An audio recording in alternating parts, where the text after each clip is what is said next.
Hypnotherapy can help you lose weight, quit smoking, and change generally unfavorable behavior. Hi, I'm Rebecca Brayton, and welcome to WatchMojo.com. And today we're speaking with hypnotist Gruber to learn more about how and why hypnotism works. If I was to ask you not to think of a pink elephant, what's the first thing that comes to your mind? It's a pink elephant. Of course it is. That's what happens to all of us. And that's one of the features of the subconscious mind, is that it can't process negatives. And so one of the first things that people do when they go on a diet or they're going to stop smoking is they very logically, they think, well, I'm not going to smoke. I'm not going to do this. I quit. Well, of course, they start obsessing about these things because the more they say that, in actual fact, they're giving themselves the suggestion, because the subconscious mind hears, I am going to smoke, I'm going to smoke, I'm going to eat French fries.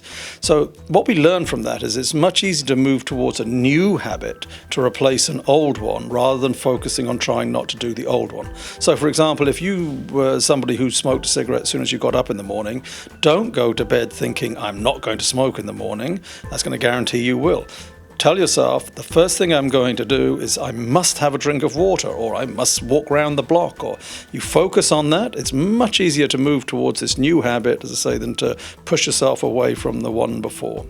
You must be committed. If you don't really want to do it, if you don't really see a good reason for doing it, subconscious mind is going to just have a little laugh at you and say, well, hey, we've been here before, nothing's going to happen. So write down at least 7 good reasons that are close to your heart. Why is it you want to let go of the weight? In hypnosis, you can communicate that to your inner mind, and the inner mind takes notice. It says, okay, now I understand. And then it starts bringing the power that it has under its command to help you do that. The whole essence of this is to bring the habits into conscious mind. Once something comes into your conscious mind, then it stops being a habit.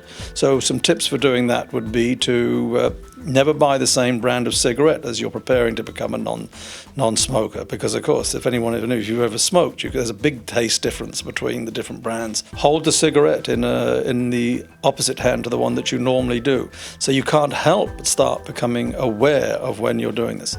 For people who want to lose weight, there's some really basic stuff. Choose one place in your house to eat, and that is the only place you will eat. If you're watching television and you ask yourself, am I really hungry now? And if you can honestly answer to yes, you are, then you must get up from that TV and you can go and sit and eat. Use a smaller plate. Most people know how much you should be eating, but when you put it on a dinner plate, it kind of looks very small, and the subconscious mind starts feeling deprived, which is not a good way of going. The reason why we'd have these dysfunctional habits is because we're driven by emotions. Hello, handsome. Hello, fat. And we do these things like smoking and eating as a way of distracting ourselves away from those habits.